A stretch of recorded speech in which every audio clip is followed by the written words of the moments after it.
Hello दोस्तों, welcome to toppers village. दोस्तों, आज हम जो एक्सरसाइज 11.3 है उसकी जो थ्योरी है ना वो कवर करेंगे। अब इस 11.3 के अंदर कंप्लीट एक्सरसाइज के अंदर ओनली इलिप्स जो अपना कॉनिक सेक्शन है वो डिस्कस किया गया है। ठीक है, तो आज के वीडियो में हम उसकी थ्योरी देखेंगे, वो क्या क्या उसकी डेफिनेशन होती है और कैसा डायग्राम होता है, क्या उससे टर्म्स रिलेटेड है, क्या यहाँ पे नई चीज़ आती है पैराबोला से, क्या सेम चीज़ें हैं, ये सब देखेंगे। ठीक है, तो शुरू करते हैं बस।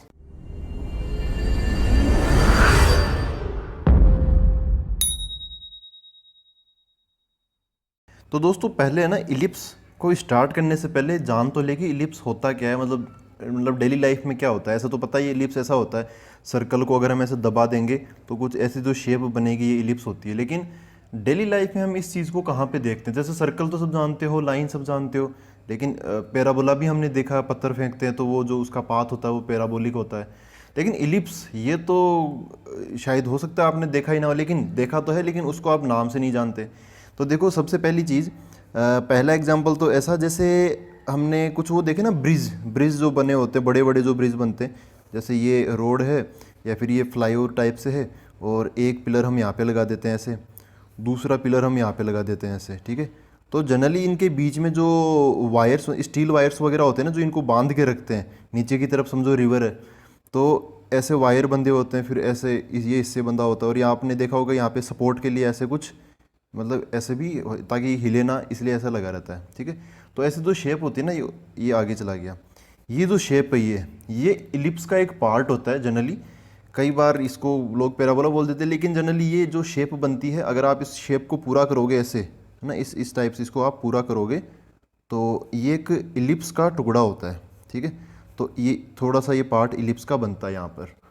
और इसके अलावा दूसरा एग्जाम्पल, जैसे ये एग्जाम्पल तो है ना एकदम प्रूवन है कि जैसे यहाँ पर सन है, सन मतलब सूरज है, और इसके चारों तरफ अर्थ या फिर कोई सा भी प्लेनेट चारों तरफ रिवोल्यूशन करता है। तो जैसे अर्थ है तो अर्थ का पाथ ऐसा कुछ होता है। ठीक है, यहाँ पर क्या है, अपनी अर्थ। ठीक है, और सन यहाँ पर है, तो ये अर्थ का जो पाथ होता है ना वो एकदम इलिप्टिकल पाथ होता है, मतलब इलिप्स की तरह वो अर्थ चारों तरफ घूमती है। इसके अलावा तीसरा एग्जाम्पल आप प्रैक्टिकली करके देख सकते हो। कैसे?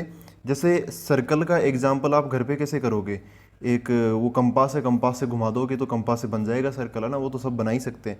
आप घर पर इलिप्स भी बना सकते हो। कैसे? ऐसा नहीं कि ऐसे बस घुमा दिया तो इलिप्स बन गया।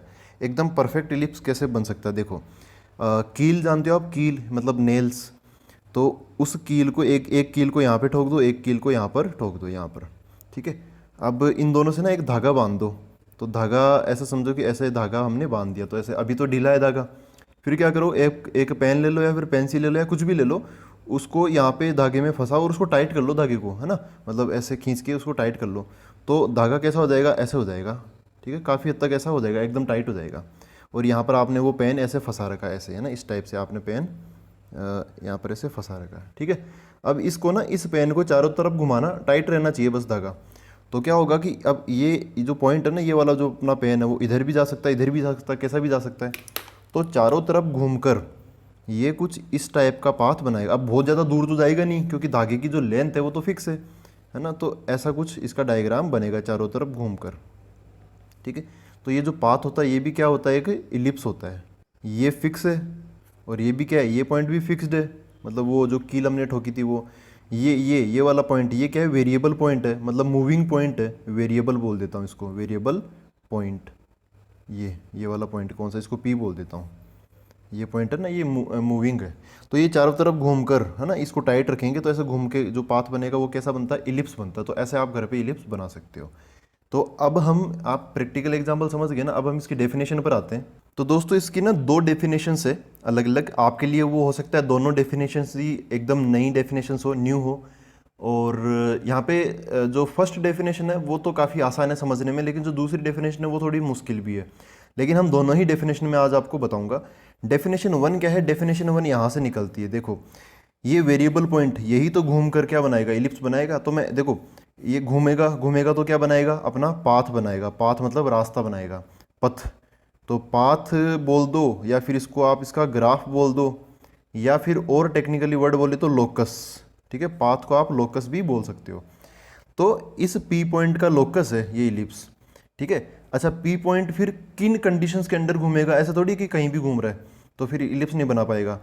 कुछ कंडीशंस है उनके अंडर पी घूमेगा तो इलिप्स बनाएगा। वो कंडीशंस क्या है? ये जो पी है, अब देखो ये धागा था, ये भी धागा है ना, ये दोनों तरफ ये धागे से बंधा हुआ है, ठीक है।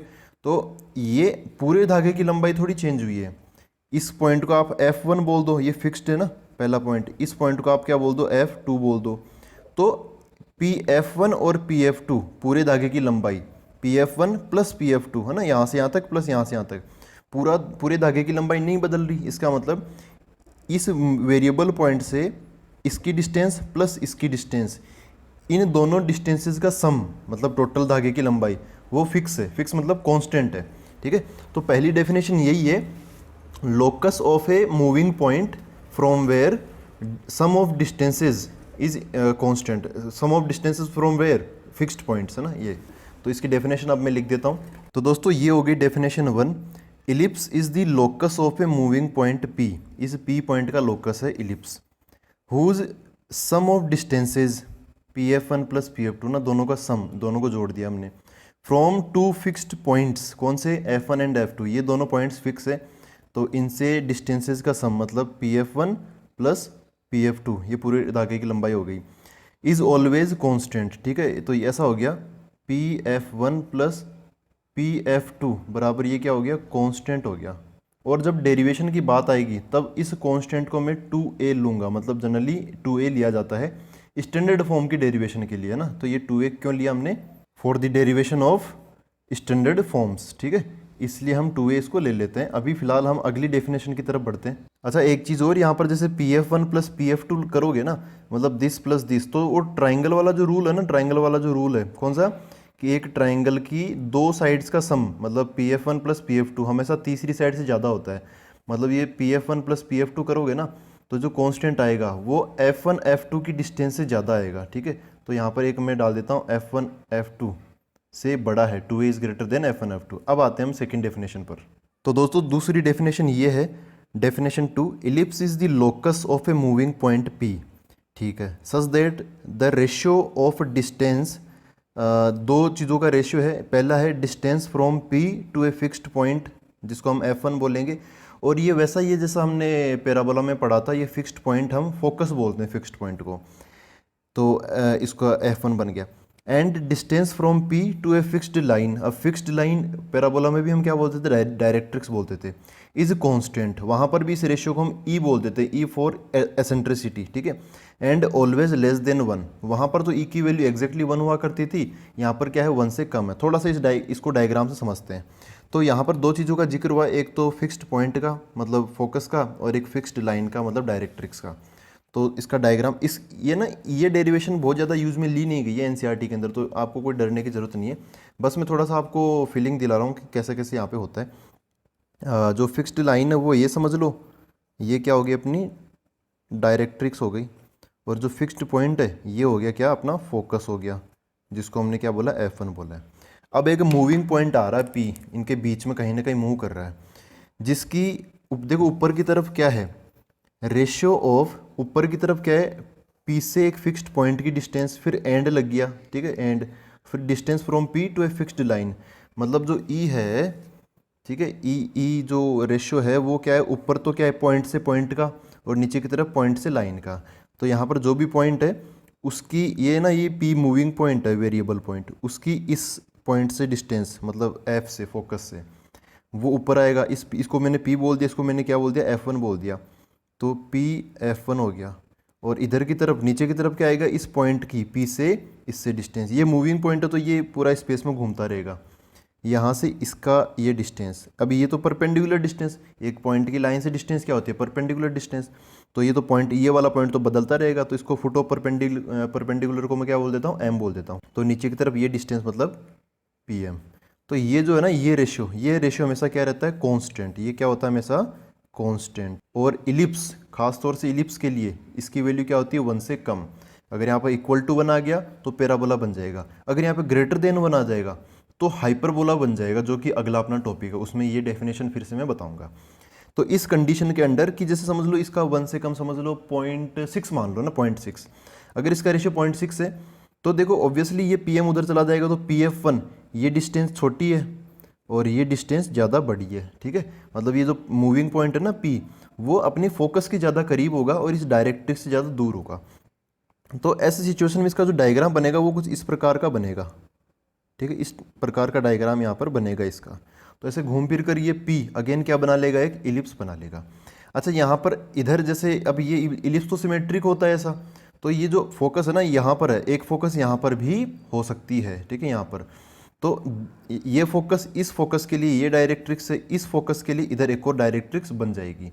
तो एक इलिप्स में दो फोकस होते हैं और दो डायरेक्ट्रिक्स होती है, ठीक है। तो अच्छा एक और चीज़ मैं बताऊं, यहाँ पर ना ये जो अभी हमने किया था ऊपर वाली डेफिनेशन में, ये इन दोनों को हम क्या बोलते हैं, फोकस बोलते हैं।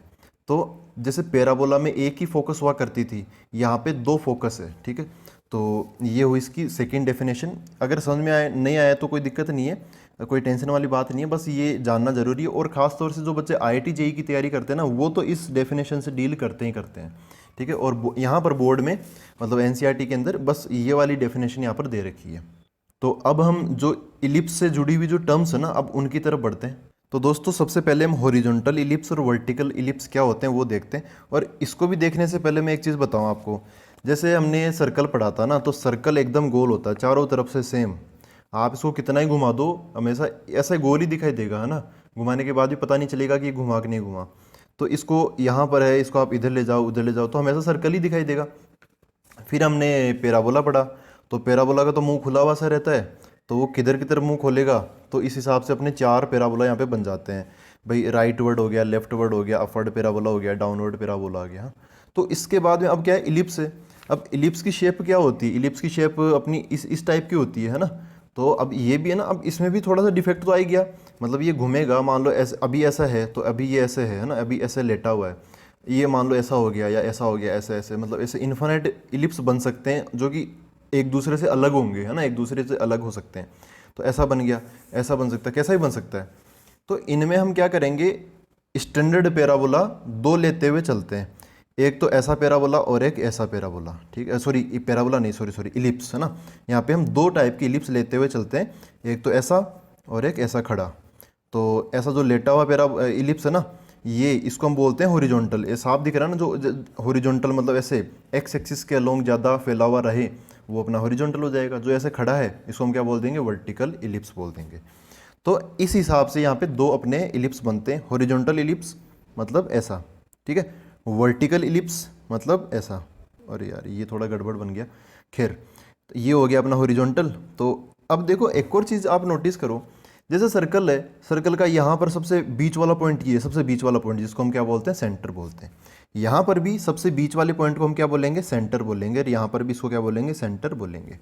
लेकिन यहाँ तो वो फोकस वगैरह भी आ जाती है, यहाँ पे कोई फोकस का कोई सीन नहीं होता। हाँ मैं ये कह रहा था, यहाँ से जैसे इधर की तरफ आप डिस्टेंस दिखाओ या फिर इधर की तरफ डिस्टेंस दिखाओ तो हर तरफ डिस्टेंस सेम है। ये आर है तो ये भी क्या होगा, आर होगा। लेकिन यहाँ पर अपना ऐसा कोई सीन नहीं है। यहाँ पर क्या होगा, ये वाली जो डिस्टेंस है वो ज़्यादा होगी और ये वाली डिस्टेंस कम होगी, ठीक है। हॉरिजॉन्टल इसमें ज़्यादा डिस्टेंस होगी और ये वाली डिस्टेंस कम होगी। रेडियस बोल सकते हो ना, कोई दिक्कत नहीं है। इसकी ये वाली रेडियस बड़ी होगी और ये वाली रेडियस कम होगी। ऐसे इसके अंदर ये रेडियस छोटी होगी और ये रेडियस बड़ी होगी, ठीक है। तो दो रेडियस हो सकती है या फिर इन्फिनिट रेडियस होती है, सबसे छोटी ये हो जाएगी, सबसे बड़ी ये हो जाएगी। तो यहाँ पर अब इसकी साइज़ को बताने के लिए अपने पास में दो डेटा हो गए, एक तो ये और एक ये, ठीक है। तो अब अगर मैं इसको पूरा करूँ, अच्छा ऐसा एक और चीज़ समझ सकते हो, जैसे सर्कल है तो ये डायमीटर फिक्स हो गया, लेकिन यहाँ पर ऐसा कुछ नहीं है। एक ये डायमीटर होगा जो सबसे बड़ा होगा इस पूरे इलिप्स में, और एक ये डायमीटर होगा जो कि सबसे छोटा होगा। ऐसे इसमें ये सबसे छोटा और ये सबसे बड़ा हो गया, ठीक है। अच्छा मैं पॉइंट्स बोल देता हूँ, इसको मैं बड़े वाले को ए डैश बोल देता हूँ, यहाँ पर भी बड़े वाले को ए डैश बोल देता हूँ, छोटे वाले को बी डैश बोल देता हूँ। तो ये वाला भी क्या हो गया, बी डैश हो गया, ठीक है। तो हॉरिजॉन्टल और ये समझ गए, इसमें ये हॉरिजॉन्टल डिस्टेंस ज़्यादा होगी, वर्टिकल कम होगी। वर्टिकल में वर्टिकल डिस्टेंस ज़्यादा होगी मतलब ऊंचाई ज़्यादा होगी, ये चौड़ाई कम होगी। अब इनसे और जुड़ी हुई चीज़ें देखते हैं। तो यहाँ पर एक आता है मेजर एक्सिस, एक आता है माइनर एक्सिस। मतलब बड़ा वाला जो डायमीटर है ना उसको हम मेजर एक्सिस बोलेंगे, ए डैश। अब दोस्तों अब है ना, आप थोड़ा और ध्यान से समझना इन चीज़ों को अब, क्योंकि टर्म्स आ गई और जो क्वेश्चन होते हैं वो अपनी टर्म से रिलेटेड होंगे, डेफिनेशन से रिलेटेड कोई क्वेश्चन नहीं होगा। तो मेजर एक्सिस क्या हो गया, ए डैश। अब यहाँ पे जो कुछ भी लिखूंगा ना वो इन दोनों इलिप्स के लिए एप्लीकेबल है, क्योंकि मैंने जानबूझकर इसमें जो बड़ा वाला डायमीटर है, मतलब बड़ा वाला जो एक्सिस है मेजर एक्सिस, वो मैंने ए डैश लिया है और यहाँ पर भी ए डैश लिया है। तो मेजर एक्सिस मतलब ए डैश, इसमें ये बड़ा है और इसमें ये वर्टिकल वाली लाइन बड़ी है, तो दोनों में ए डैश क्या हो गया, मेजर एक्सिस हो गया। माइनर एक्सिस क्या हो गया, ये है ना, ये छोटी वाली जो सबसे छोटा जो डायमीटर है वो बी डैश, और यहाँ पर भी बी डैश। तो माइनर एक्सिस क्या हो गया, बी डैश हो गया। यहाँ पर हम अपनी मर्जी से या फिर अज्यूम कर लेते हैं, ऐसे समझ लो, हम मान लेते हैं, क्या मान लेते हैं कि ये जो मेजर एक्सिस है ना ए डैश, सबसे बड़ा वाला जो डायमीटर है, इसको जो लेंथ है इसको मैं बोल देता हूँ 2a। ठीक है, सबसे बड़ा डायमीटर, इसकी पूरी लेंथ क्या होगी 2a। तो ये a हो जाएगी और ये भी क्या हो जाएगी, a हो जाएगी। ऐसे ये पूरा 2a है तो ये भी a और ये भी a, ऐसे बन जाएगा। ठीक है, ये हमने खुद की मर्जी से लिया है। और जो माइनर एक्सिस की जो लंबाई है वो क्या मान लेते हैं, 2b मान लेते हैं। मतलब ये है ना, ये पूरा 2b है, तो ऊपर वाला क्या हो जाएगा b और नीचे वाला क्या हो जाएगा b। ऐसे इधर की तरफ इस बार ऐसे हॉरिजॉन्टली हो गया छोटा वाला, तो ये भी b हो जाएगा और ये वाला भी क्या हो जाएगा, b हो जाएगा। और ऑब्वियसली मेजर वाला बड़ा होगा माइनर से, तो यहाँ पर वेरिएबल्स क्या चल रहे हैं, a और b। तो इस पूरे चैप्टर में जहाँ कहीं भी इलिप्स का जिक्र होगा तो जो भी हम फॉर्मूले लगाएंगे आपको हमेशा याद रखना है a is greater then b है।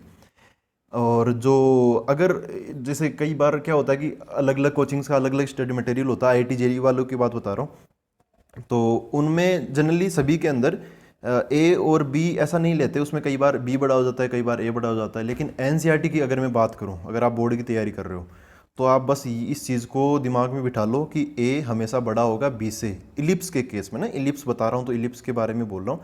हाइपरबोला में भी ए और बी आता है, वहाँ पर अलग सीन होता है, वो अभी मैं डिस्कस नहीं करना चाह रहा। तो जहाँ कहीं पर भी इलिप्स हो और उसके जो भी फॉर्मूले हैं, तो सभी फॉर्मूलाज के अंदर a is greater than b होगा, क्योंकि मेजर एक्सिस को भले ही ऐसा हो या ऐसा हो, ठीक है, दोनों में ही अंतर है, अगर ऐसा हो या ऐसा हो, ए हमेशा बड़ा वाला, बी हमेशा छोटा वाला। ठीक है, तो ये दिमाग में आप रखना। इसके बाद में मेजर एक्सिस ये हो गया 2a, मेजर एक्सिस की लंबाई हो गई 2a और लोकेशन आपको पता चलेगी a डैश। माइनर एक्सिस की लंबाई क्या होगी 2b। अगर मैं इनका आधा आधा कर दूं, मतलब जैसे इस बीच वाले पॉइंट को अगर मैं o बोल लूँ, यहाँ पर इसको मैं o बोल देता हूँ और इसको भी o बोल देता हूँ, तो अब क्या हो गया, जैसे OA की बात करूँ या ओ ए डैश की बात करूँ, तो ये क्या हो गया, ए डैश का आधा हो गया, मेजर एक्सिस का आधा, तो उसको मैं बोलूँगा सेमी मेजर एक्सिस। ठीक है, तो सेमी मेजर एक्सिस क्या हो गया, यहाँ पे OA बोल दो या OA डैश बोल दो, यहाँ पर भी वही OA या फिर OA डैश, OA या फिर OA डैश। अच्छा, लंबाई क्या हो जाएगी, आधी हो जाएगी, A हो जाएगी। ये हो गया semi major axis, major axis का आधा। ऐसे माइनर एक्सिस का भी आधा हो जाएगा, सेमी माइनर एक्सिस बोले तो यहाँ पर क्या हो जाएगा, सेमी माइनर एक्सिस OB और OB डैश या फिर OB या OB डैश, तो यही हो गया OB या फिर OB डैश। अच्छा, तो माइनर एक्सिस का आधा 2b का आधा क्या हो जाएगा, b हो जाएगा। यहाँ पर भी वही a is greater then b। अच्छा, अब इसके बाद में ना, अब हम देखते हैं सेंटर। सेंटर क्या होता है, तो सेंटर देखो ये चीज़ हो गई, o हो गई यहाँ पे सेंटर। ठीक है, o, भले इसकी बात कर लो या इसकी बात कर लो, ये सेंटर की डेफिनेशन क्या बोलोगे आप, सबसे आसान डेफिनेशन क्या बोलोगे सेंटर की। सेंटर एक ऐसा पॉइंट है जहाँ पर मेजर एक्सिस और माइनर एक्सिस आपस में मिलते हैं, मतलब ऐसे बोल सकते हो point of intersection of major and minor axis. ठीक है, जहाँ पर क्या हो, मेजर एक्सिस और माइनर एक्सिस दोनों के दोनों मिलते हो, ऐसे पॉइंट को क्या बोलेंगे हम, सेंटर। अच्छा, अब इसके बाद में एक आता है वर्टिसेज। ठीक है, एक इलिप्स के वर्टिसेज क्या होते हैं, तो जैसे वर्टेक्स, जैसे जो अपना जो ये क्या था, ये ऐसा था ना, ये क्या बोलते हैं इसको, पैराबोला। तो पैराबोला का वर्टेक्स यहाँ पर होता है, सर्कल में कोई वर्टेक्स नहीं होता है, पैराबोला का यहाँ पर वर्टेक्स होता है। इलिप्स में, अब आप बोलोगे इलिप्स में कौन से दो चार आपको पॉइंट दिख रहे हैं सबसे इंपॉर्टेंट, ये चारों, लेकिन चारों को ही हम वर्टिसेस नहीं बोलते। यहाँ पर जो मेजर एक्सिस है ना, मेजर एक्सिस बड़ा वाला, इसके जो किनारे हैं ए और ए डैश, इनको ही हम वर्टिसेस बोलते हैं ओनली। तो यहाँ पे पहले से क्लियर कर दूं, A and A dash only लगा देता हूँ, ओनली। तो आप ऐसे मत सोचना कि भाई बी और बी डैश भी यहाँ पे वर्टेक्स बन जाएगी, नहीं। ए और ए डैश ये कहाँ से आए, इसकी डेफिनेशन क्या होती है, end points of major axis. Major axis कौन सा, ए डैश। ठीक है, तो ए डैश के एंड पॉइंट, मतलब ए आ जाएगा और दूसरा ए डैश आ जाएगा, उन्हीं को वर्टिसेस बोलेंगे। अगली चीज़ है यहाँ पे डिस्टेंस बिटवीन फोकाई। ठीक है, इसको थोड़ा सा देखो समझते हैं, फोकाई वगैरह क्या होता है ये देखते हैं।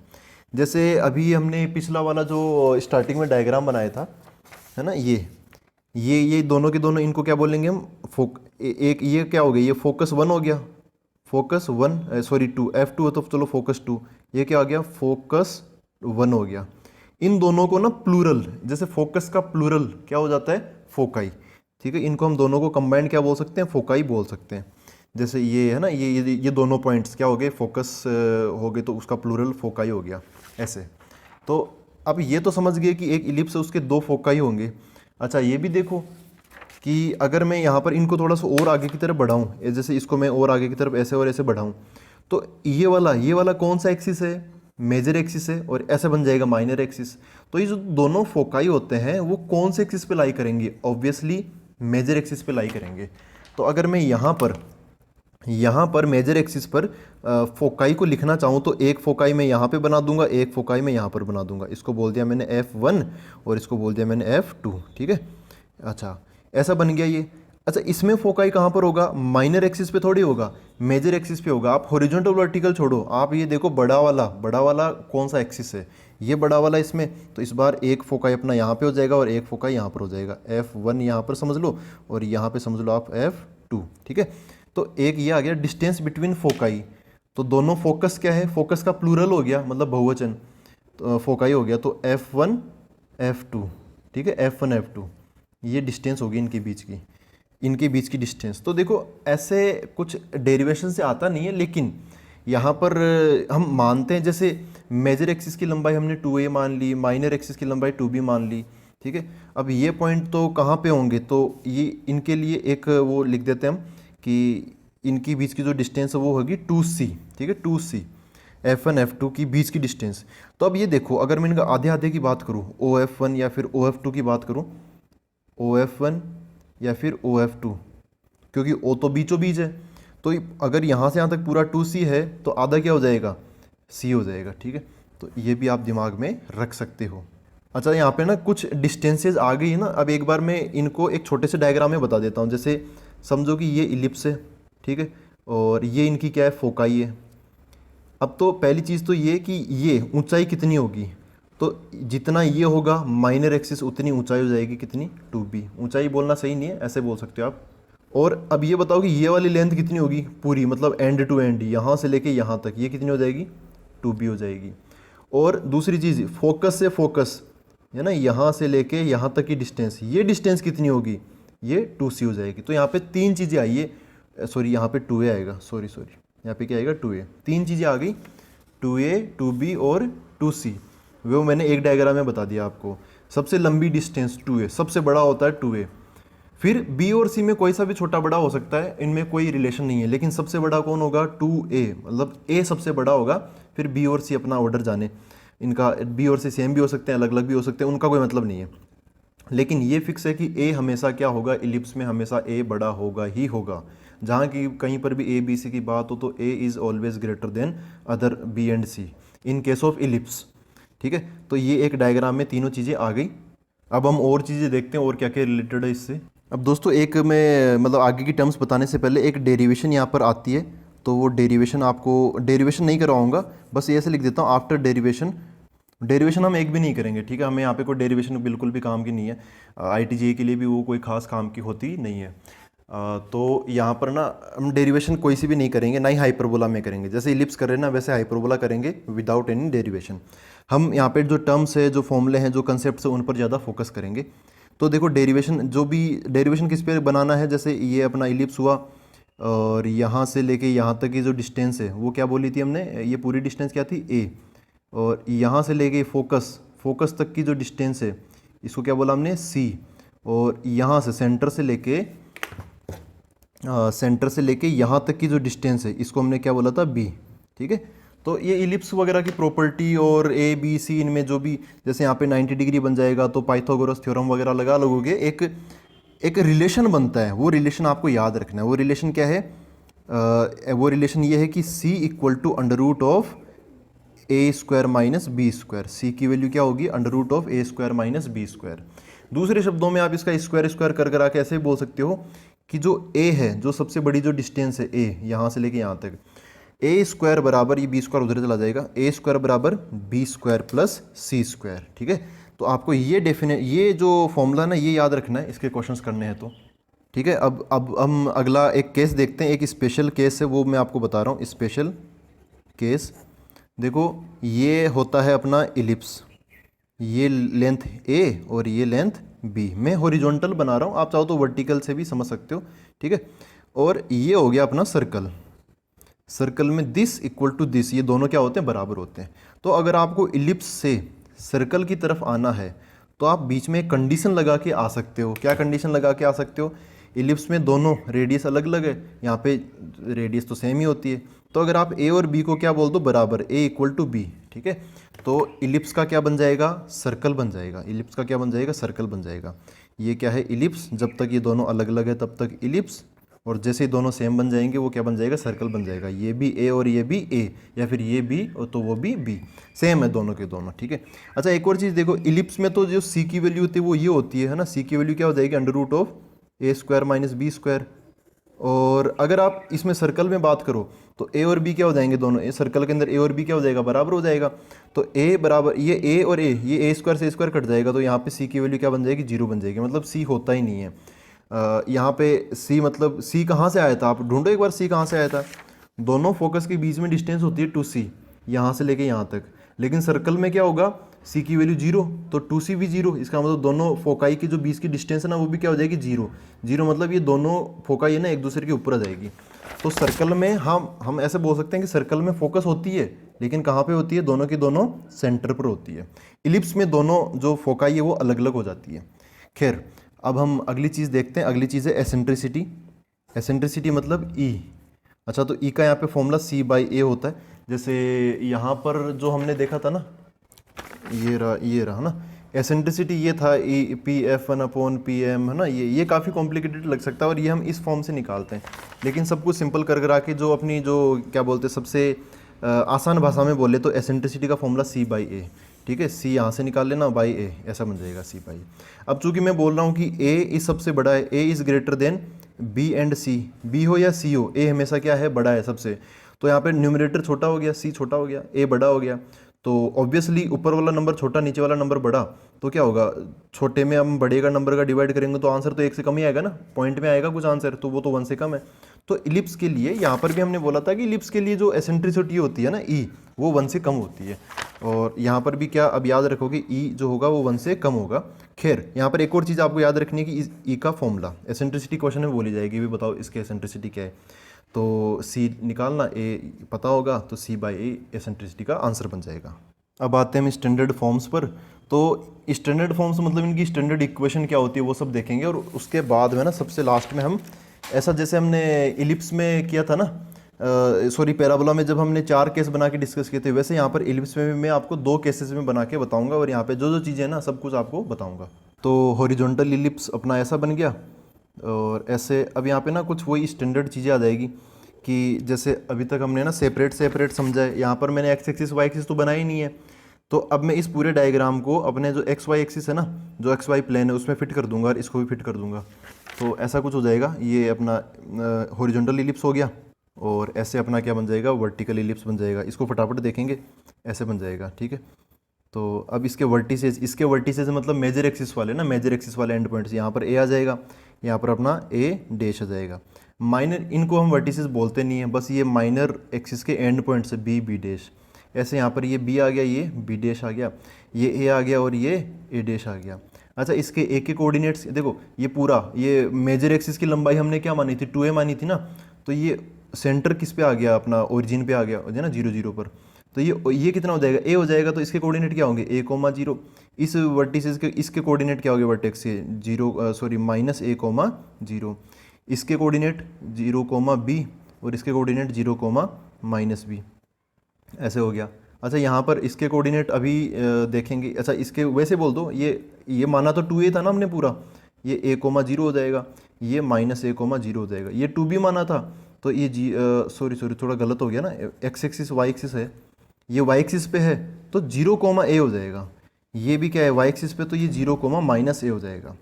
अच्छा, इस बी के कोऑर्डिनेट यहाँ पे अपना ओ हो गया, इसके कोऑर्डिनेट क्या होंगे बी के, ये पूरी डिस्टेंस हमने 2b मानी थी, बी बी डेस हमने 2b ही माना है, और पूरे चैप्टर में a ग्रेटर देन b है इलिप्स के केस में। तो यहाँ पर इस b के कोऑर्डिनेट क्या हो जाएंगे b कोमा 0, और इसके कोऑर्डिनेट माइनस b कोमा 0। ठीक है, तो ये तो छोटी मोटी चीज़ें हमने मार्क कर दी।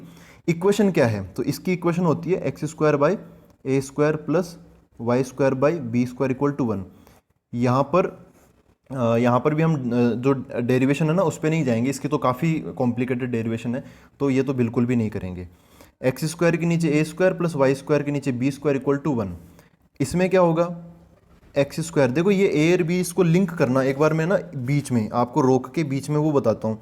हमने जब लाइन पढ़ी थी तो लाइन में हमने एक फॉर्म देखी थी, कौन सी फॉर्म देखी थी, ऐसे बताता हूँ, चलो लाइन में हमने एक फॉर्म देखी थी इंटरसेप्ट फॉर्म। कौन सी थी, इंटरसेप्ट फॉर्म। इंटरसेप्ट फॉर्म कैसी होती है, जैसे ये वाई एक्सिस ये एक्स एक्सिस हो गया, यहाँ पर लाइन ऐसे बन गई, तो ये वाला पॉइंट अगर ये ए है ये बी है तो इसके कोऑर्डिनेट क्या होंगे ए कोमा 0, इसके कोऑर्डिनेट क्या होंगे 0 कोमा बी। तो इंटरसेप्ट फॉर्म क्या होती है, ये होती है x by a plus y by b equal to 1। होती कि नहीं होती, ऐसी तो होती है इंटरसेप्ट फॉर्म। तो इसमें क्या है, सीधा सीधा जब भी ऐसा हो ना एक्स के नीचे कुछ प्लस वाई के नीचे कुछ बराबर 1, जैसा कि यहाँ पर है एक्स स्क्वायर के नीचे कुछ है प्लस वाई स्क्वायर के नीचे कुछ है बराबर 1, तो इनके नीचे ए और बी क्या होते हैं, ये ऐसी चीज़ें होती है जहाँ पर अपना जो ग्राफ है ना वो एक्स एक्सिस को कट करेगा, वाई के नीचे बी, इसका मतलब ग्राफ अपना वाई एक्सिस को बी पर कट करेगा। इसमें क्या है एक्स स्क्वायर के नीचे ए स्क्वायर, इसका मतलब एक्स एक्सिस अपना ए पर कट करेगा, है ना, जब ये इलिप्स को ए पर कट करेगा। ऐसे वाई के नीचे बी है, इसका मतलब ग्राफ जब वाई को कट करेगा उस तब क्या पॉइंट बना के चलेगा वो बी। ठीक है, अब चलो इसमें आओ, अब ऐसे आप थोड़ी बहुत फीलिंग तो समझिए, थोड़ा बहुत और मैं इलोबरेट करके बताऊंगा। इसमें मतलब एक्स स्क्वायर के नीचे क्या आएगा, देखो यहाँ पर क्या है ये जो इलिप्स है ये एक्स एक्सिस को जब कट करता हुआ गुजर रहा है तो एक पॉइंट तो है बी, एक पॉइंट है माइनस बी, तो एक्स स्क्वायर के नीचे क्या आ जाएगा बी स्क्वायर प्लस, अच्छा वाई एक्सिस को जब ये कट कर रहा है तो एक पॉइंट तो ऊपर ए है और नीचे की तरफ ए डैश है, तो वाई एक्सिस वाले पॉइंट क्या है ए और माइनस ए, तो वाई स्क्वायर के नीचे क्या आ जाएगा ए स्क्वायर आ जाएगा इक्वल टू 1।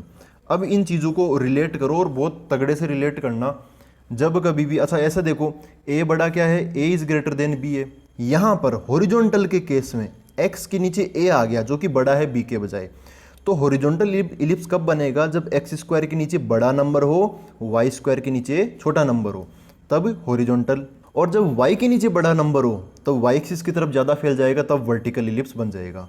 ठीक है, एक्स स्क्वायर जो बड़ा वाला नंबर कहीं पर भी हो, भले एक्स स्क्वायर के नीचे हो या वाई स्क्वायर के नीचे, उसी हिसाब से ग्राफ बन जाएगा।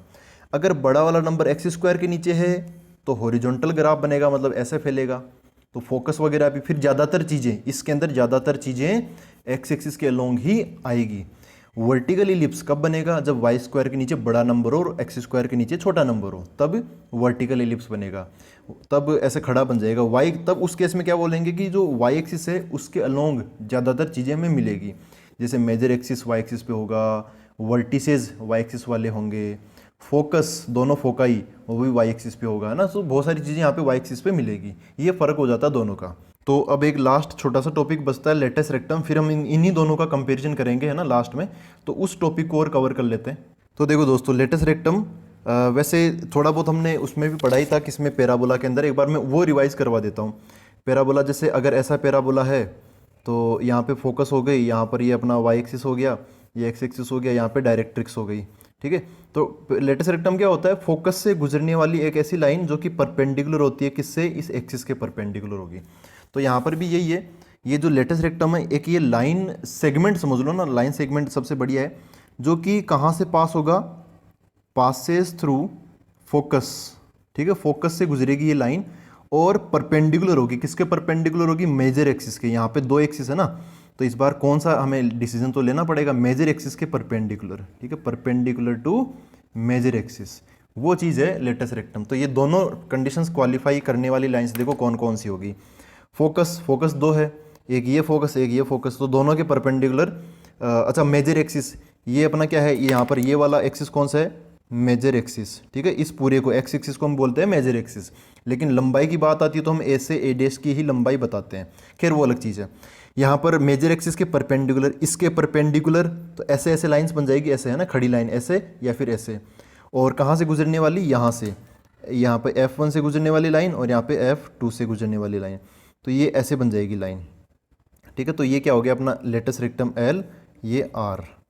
ऐसे ही इधर F2 से गुजरने वाली लेटस रेक्टम ऐसे बन जाएगी L R। चलो यहाँ पे इसको L डैश और R डैश बोल देता हूँ, ठीक। अच्छा इसमें बताओ, ये अपना वर्टिकल हो गया ना, वर्टिकल इलिप्स हो गया इस बार, तो इसमें मेजर एक्सिस कौन सा होगा इस बार, ये बन जाएगा अपना मेजर एक्सिस। इस बार इधर की तरफ ज़्यादा फैला हुआ है अपना इलिप्स, ये माइनर एक्सिस बन जाएगा। खैर मेजर एक्सिस के परपेंडिकुलर मतलब ऐसे, और फोकस से गुजरने वाली लाइंस ऐसे, तो ये क्या हो गया अपना ये लेटस रेक्टम L R हो गया, इसको आप L डैश R डैश बोल दो, ठीक है। तो यही अपने जो लेटस रेक्टम है वो कौन कौन सा हो गया, एक तो L R हो गया और एक L डैश R डैश हो गया, ठीक है। ये दोनों अपने लेटस रेक्टम हो गए दोनों डायग्राम के अंदर। खैर अगर हम इनके कोऑर्डिनेट्स की बात करें तो जैसे ये F1 है, तो F1 के कोऑर्डिनेट्स क्या है, जैसे हमने बोला था कि ये O पॉइंट है, दोनों फोकस के बीच में डिस्टेंस कितनी होती है 2c, है ना, दोनों इनके बीच में फोकस के बीच में डिस्टेंस, फोकाई के बीच में 2c होती है, तो ये डिस्टेंस c हो जाएगी, इधर की तरफ ये डिस्टेंस भी c हो जाएगी। तो जो F1 है इसके कोऑर्डिनेट क्या हो गए, ऐसे कुछ हो गए c,0। F2 के कोऑर्डिनेट्स क्या हो गए, c,-c,0, क्योंकि ये नेगेटिव साइड में है। तो जो L है इसका भी x कोऑर्डिनेट क्या हो जाएगा c, y कोऑर्डिनेट अभी पता करेंगे। R का भी x कोऑर्डिनेट क्या हो जाएगा c, y कोऑर्डिनेट अभी पता कर लेंगे।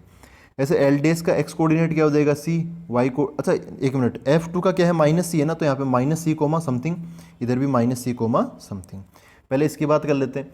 ये इनकी ये डिस्टेंस भी क्या है, ये पूरी, ये क्या है, ये F1 है, ये क्या है, ये F2 है। तो F1 F2 के बीच की डिस्टेंस 2c, ये O बीचों बीच है तो ये c, और ये नीचे की तरफ c, तो F1 क्या हो गया 0,c हो गया, F2 क्या हो गया 0,-c हो गया, है ना। y कोऑर्डिनेट पे तो ऐसा ही होगा। अच्छा तो L के कोऑर्डिनेट क्या हो जाएंगे समथिंग, c, क्योंकि जो F1 का y कोऑर्डिनेट है वही यहाँ पे आ जाएगा, क्योंकि हॉरिजॉन्टल लाइन है ना, हॉरिजॉन्टल लाइन पे y कोऑर्डिनेट सेम रहता है। R के कोऑर्डिनेट क्या हो जाएंगे समथिंग, c, इधर R डैश के समथिंग, -c, L डैश के समथिंग, -c, क्योंकि इसके इन यहाँ पर तीनों का y कोऑर्डिनेट सेम होगा, -c होगा। अच्छा इसकी इक्वेशन क्या है, इसकी इक्वेशन क्या है, x² + y² + b² = 1, जबकि इसकी इक्वेशन क्या है, x² + b² + y² = 1। बात तो वही है, यहाँ पर भी a बड़ा है b से, यहाँ पर भी a बड़ा है b से, बड़ा वाला नंबर यहाँ पे y के नीचे, यहाँ पे बड़ा वाला नंबर x के नीचे आ रहा है। तो ऐसा जैसे अब L का ये 4L, हम यहाँ पे 4L, हम जैसे यहाँ पे क्या है x कोऑर्डिनेट दे रखा है c, तो इसके अंदर x की जगह c डाल देंगे, x की जगह क्या डाल देंगे हम, x की जगह c डाल देंगे। सोल्व करेंगे इसको, सोल्व करने पर y की वैल्यू हमें मिल जाएगी b²/a, ठीक है। वो उस यहाँ पर भी डेरिवेशन में नहीं जा रहा, आप करो तो कर लेना, वरना एनसीईआरटी में है। आप मेन चीज़ ये याद रखो कि यहाँ पर इसका कोऑर्डिनेट क्या हो गया, ये हो गया अपना b²/a, फर्स्ट क्वाड्रेंट में ना b²/a, y कोऑर्डिनेट ऊपर वाला, तो नीचे ये r नीचे की तरफ फोर्थ क्वाड्रेंट आ गया, तो यहाँ पे -b²/a हो जाएगा, जितना ऊपर उतना नीचे। इसमें क्या हो जाएगा, ये हो जाएगा सेकंड क्वाड्रेंट में y कोऑर्डिनेट पॉजिटिव हो जाएगा b²/a, फिगर वही रहेगा b²/a, लेकिन प्लस माइनस ये चेंज होता रहेगा। थर्ड क्वाड्रेंट में y कोऑर्डिनेट भी b²/a माइनस का आ जाएगा। यहाँ पर भी जब आप सोल्व करोगे तो यहाँ पर भी वही आंसर आएगा b²/a, तो यहाँ पर भी क्या बन जाएगा, फर्स्ट क्वाड्रेंट है तो b²/a, सेकंड क्वाड्रेंट है तो x कोऑर्डिनेट माइनस का मतलब -b²/a, थर्ड क्वाड्रेंट में दोनों नेगेटिव तो b²/a, और यहाँ पर फोर्थ क्वाड्रेंट है तो x कोऑर्डिनेट तो पॉजिटिव ही रहेगा b²/a, y कोऑर्डिनेट चेंज हो गया, ठीक है। तो ऐसा कुछ हो गया। अब कोऑर्डिनेट्स भी वगैरह नहीं पूछा जाता, जनरली इसकी लेंथ पूछी जाती है। लेटेस्ट रेक्टम समझ गए कहाँ पे बनता है, लेंथ और जान लो इसकी, लेंथ ऑफ लेटेस्ट रेक्टम, ठीक है। लेटेस्ट रेक्टम की लेंथ क्या होगी, तो जैसे ये है LR, ये समझ लो, या फिर आप चाहो तो इससे समझ लो। L है c,b²/a, है ना, L क्या है c,b²/a, R क्या है c,-b²/a, है ना, R क्या है c,-b²/a। तो L से लेके R तक क्या चीज़ बदली है, x कोऑर्डिनेट तो सेम ही है c, y कोऑर्डिनेट बदल गया। ये आर बी स्क्वायर बाई ए नीचे की तरफ है इसलिए माइनस में, एल उतना ही ऊपर की तरफ है तो b square by a plus में है। तो टोटल डिस्टेंस क्या होगी, बी स्क्वायर बाई ए ऊपर बी स्क्वायर बाई ए नीचे, तो 2b स्क्वायर बाई हो जाएगी total length, 2b square by A. ठीक है, तो ये चीज़ आपको याद रखनी है, ये दिस इज़ इम्पोर्टेंट। ये क्वेश्चन आता है direct length of latus rectum बताओ, या फिर ये दे दिया जाता है और फिर आगे कुछ ना कुछ पूछा जाता है। तो अब हम ये देख लेते हैं, यहाँ पे कंपैरिजन वाइज पूरा सब कुछ देख लेते हैं, इसमें सब कुछ खत्म कर लेंगे। इसके बाद में मैं आपको बताऊंगा कि जैसे सर्कल में क्या ज़रूरी था, पैराबोला में क्या ज़रूरी था, इलिप्स में ऐसी क्या चीज़ें हैं जो कि आप क्वेश्चन सोल्व करते टाइम दिमाग में रखनी होती है ना, वो काफ़ी इंपॉर्टेंट चीज़ है। वो अभी सब कुछ समझने के बाद में वो समझोगे तो आसानी समझ में आ जाएगा। खैर, दो टाइप के इलिप्स हो गए, एक ऐसा और एक ऐसा। तो आप बोल सकते हो देखो ये इधर की तरफ ऐसे हॉरिजॉन्टली ज़्यादा फैला हुआ तो इसको हम क्या बोल देंगे, हॉरिजॉन्टल इलिप्स। ये ऐसे वर्टिकली ज़्यादा फैला हुआ है तो इसको हम क्या बोल देंगे, वर्टिकल इलिप्स। ठीक है, और यहाँ पे अगर चीज़ें जैसे इक्वेशन की बात करें, अच्छा यहाँ पर मैं ए और बी काम में लूँगा तो हमेशा ए ग्रेटर देन बी ही मान के चलना है आपको हमेशा इलिप्स वाले केसेस के अंदर, a is greater than b. ये एक्स एक्सिस में ज़्यादा फैला हुआ है तो बड़ा वाला नंबर ए वो एक्स स्क्वायर के नीचे आ जाएगा, एक्स स्क्वायर बाई ए, और y square by b equal to यहाँ पे क्या बन जाएगा, 1 बन जाएगा। ठीक है, तो ये इसकी क्या बन गई, इक्वेशन बन गई है, ये यहाँ पर 1 है। अच्छा ये इक्वेशन थोड़ा बहुत शायद मैंने बताया नहीं, यहाँ पर जैसे आपको ये पॉइंट निकालना ए डैश, तो देखो ए डैश में क्या होगा, y की वैल्यू 0 हो जाएगी ना, तो आप यहाँ पे y की वैल्यू 0 डाल दो तो ये 0 हो जाएगा। X square by a square equal to 1 है तो ए स्क्वायर उधर चला गया तो एक्स स्क्वायर बराबर ए स्क्वायर हुआ। अब एक्स स्क्वायर बराबर ए स्क्वायर है तो दोनों तरफ अंडर रूट लगा लो तो एक्स बराबर क्या हो जाएगा, प्लस माइनस ए, तो ये तो रख लेगा प्लस का ए और ये रख लेगा माइनस का ए, तो माइनस का ए कोमा 0। अब जैसे आपको ये वाले पॉइंट्स चाहिए, ये बी चाहिए और ये बी डैश चाहिए, तो आप क्या करोगे, बी और बी डैश के लिए एक्स कोऑर्डिनेट क्या होगा, 0 होगा, तो इसमें आप एक्स की वैल्यू 0 डाल दो तो ये खत्म, b square y square by b square equal to 1, तो वाई स्क्वायर बराबर बी स्क्वायर हो जाएगा, तो वाई की वैल्यू प्लस माइनस बी, तो ये प्लस का बी रख लेगा ऊपर है तो ये अपना माइनस का बी रख लेगा क्योंकि नीचे है, तो ऐसा बन गया।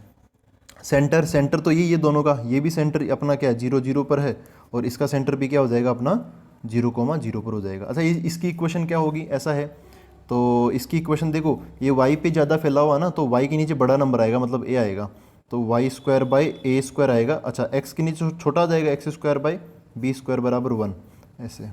ठीक है, इसका फॉर्मेट यही है, दूर से जान लेना, अगर ऐसा कभी लिखा हुआ है तो इलिप्स से दूर से पकड़ लेना इस चीज़ को।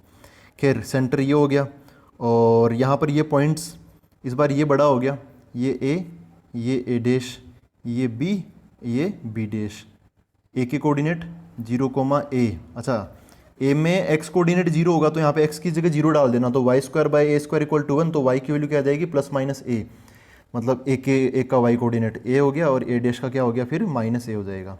ऐसे b के निकाल लेना तो b,0 और इसके माइनस b,0 ऐसा बन जाएगा। ठीक है, मेजर एक्सिस देखते हैं, मेजर एक्सिस में कौन सा है, ये x एक्सिस है ना, अगर हम पूरा बोलें तो x एक्सिस और स्पेसिफिक होके बोलें तो ए डैश, तो इसकी लंबाई इसकी लेंथ कितनी हो गई, ये a है ये माइनस a है तो टोटल कितना हो गया 2a हो गया। अच्छा मेजर एक्सिस यहाँ पर कौन सा हो जाएगा, ये हो जाएगा, अगर बड़ा बोलें तो y एक्सिस इस बार अपना मेजर एक्सिस है, लेकिन यहाँ पे जैसे नंबर बता रहे कि स्पेसिफिक होके अगर बोले तो a से लेके a डैश तक। ठीक है, ये ए डैश, इसकी लंबाई अगर बोलें तो लंबाई कितनी है, ये 0,a ये 0,-a, तो ऊपर a नीचे a, तो टोटल 2a हो गया।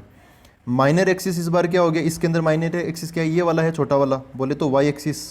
ठीक है, और मतलब क्या बी डैश, लंबाई क्या हो गई 2b। इसके अंदर माइनर एक्सिस क्या है, यहाँ पर ये वाली लेंथ है ना x एक्सिस, तो ये x एक्सिस, और स्पेसिफिकली बोले तो x एक्सिस मतलब b से लेके b डैश तक। ठीक है, लंबाई की बात करें तो यही लंबाई लिखेंगे, b इधर, तो टोटल 2b हो गया ये। वर्टिसेज, नेक्स्ट है वर्टिसेज मतलब मेजर एक्सिस वाले, मेजर एक्सिस क्या है ए डैश, तो वर्टिसेज एक तो a हो जाएगा और एक a डैश हो जाएगा। यहाँ पे कोऑर्डिनेट्स की बात भी हम करेंगे, कोऑर्डिनेट्स भी हमें बताना पड़ेगा, तो चलो ए के कोऑर्डिनेट्स बताते हैं। ए के कोऑर्डिनेट्स क्या है, a,0 और a डैश के कोऑर्डिनेट्स क्या है -a,0।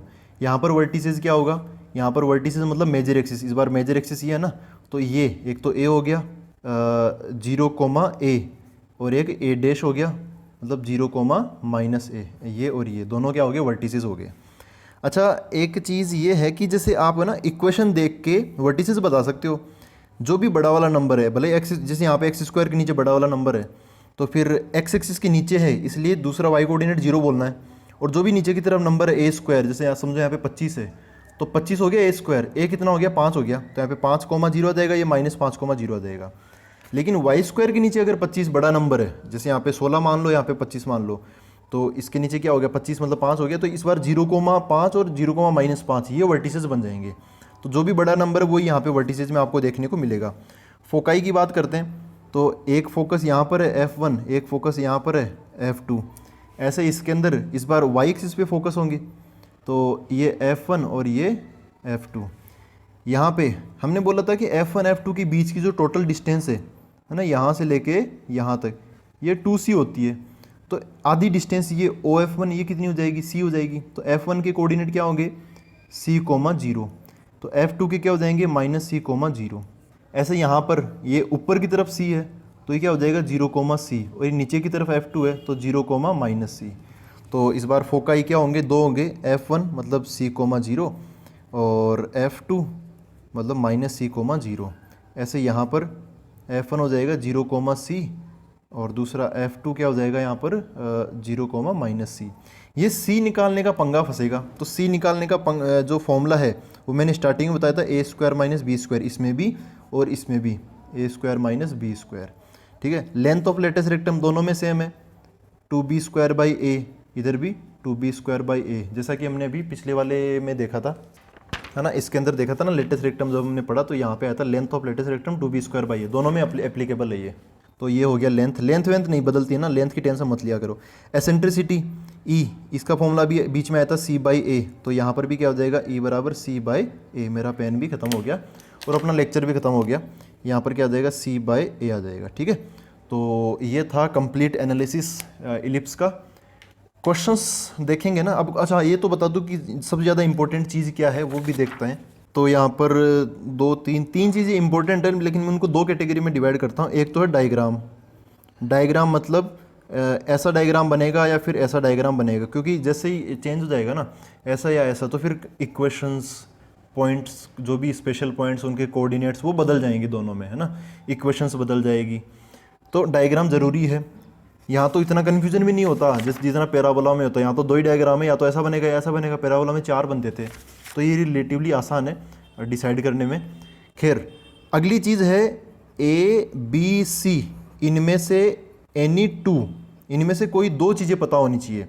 या तो AB पता हो या फिर BC पता हो, जैसे मतलब AB पता हो सकता है या BC पता हो सकता है या फिर AC पता हो सकता है ना, इसमें से या फिर इनमें से या फिर इनमें से कोई ना कोई 2 चीज़ें पता होनी चाहिए। अगर 2 चीज़ें पता होगी, मान लो A और B पता है, A और B पता है तो आप C निकाल सकते हो इस फॉर्मूले से। अगर C और A पता है तो B निकाल सकते हो, अगर B और C पता तो A निकाल सकते हो। 2 ये तो है ना, 2 चीज़ें तो पता होनी चाहिए। तो कुल मिला के 3 चीज़ें हैं, एक डायग्राम और 2 इनमें से। 2 इनमें से क्यों? क्योंकि भाई अगर आपको डायग्राम पता भी चल गया ना तब भी कन्फ्यूजन रहेगा, क्योंकि एक डायग्राम के लिए जो इक्वेशन होती है A और B, उसमें 2 वेरिएबल होते हैं, 2 अननोन्स हो सकते हैं A और B दोनों के दोनों। तो 2 चीज़ें तो पता होनी चाहिए। ठीक है, और यहाँ पर भी A और B का काफ़ी ज़्यादा जिक्र होता है, तो फॉर्मूले डिस्टेंस वगैरह के लिए A और B पता होना चाहिए। इक्वेशंस पॉइंट्स के कोऑर्डिनेट्स उसके लिए डायग्राम पता होना चाहिए, या फिर हम पता करते हैं। ये स्ट्रेटेजी होनी चाहिए इलिप्स के क्वेश्चंस को डील करते टाइम। ठीक है, तो आई होप आज बहुत हो गया। अब हम देखते हैं अगले वीडियो में आगे इस एक्सरसाइज के क्वेश्चंस कर लेंगे, और ऐसे जैसे हमने इलिप्स समझा ना ऐसे हम हाइपरबोला भी समझेंगे। नोट्स वगैरह आपको मिल जाएंगे toppersvillage.com पर। तो आज इतना ही करते हैं। Thank you very much.